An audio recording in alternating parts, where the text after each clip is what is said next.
So tell us about the Wild Collective. Okay. So we started, when I say we, I have a business partner, Russell Chadwick, and we started this endeavor to create short films for the web. And it kind of was born out of the first National Park book, the hardcover edition of the book, because he's really into video. And as you know, with the 5D Mark II, video has become a very important part of being a photographer now. People are shooting it.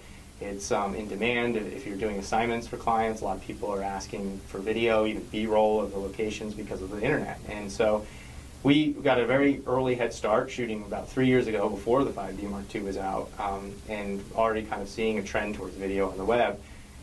Took a tour across the country, finishing my book, did 7,500 miles, and I shot stills and he shot video with an old Sony EX1. And it was a beautiful camera. And we created this series. It was supposed to be a 1 5-minute piece on how I made my national parks book. You know, and we were just going to make it kind of like 3 minutes of very creative, abstract national park time lapses and stuff.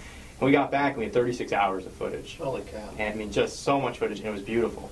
It was me working the field, all these things. I mean, he just did a great job with the cinematography, and our styles really complement each other. And we talked about it and said, well, we should make this a series. Why don't we do like a multi-part series, a 4-part series, and I'll do voiceover. And so we decided to do a little in-field interview, and I went and kind of recounted the trip. And then he edited it together, and the piece ended up getting a lot of attention, ended up making it on the television, on the current TV, on Recurrence, and then on Virgin America Airlines, on their TVs. And so we had so much success with the first thing we did.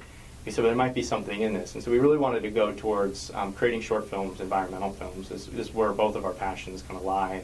And so we formed our company, Wild Collective, to do that. And so, you know, it's been an interesting trajectory because we've done other projects that are not environmental based, because we're also very interested in exploring the medium in general, and there just wasn't simply enough opportunities to do it. A lot of places weren't ready for it, but we really wanted to continue pushing the idea of short films on the web. But lately, and especially this year so far, we've been doing nothing but environmental pieces and short films, and we've been working on some great stuff for some of the biggest organizations in the world. And I think it's really going to push the boundaries of what people have done as far as journalism and creating short films for the environment on the web. So I'm excited to share a lot of those. A lot of those will start going up in March and April. So.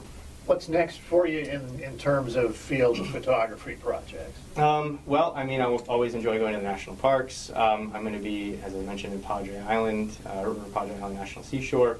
But I'm also looking at some international travel coming up this summer out in Southeast Asia. I also just finished a big story on coral reefs in Micronesia last October.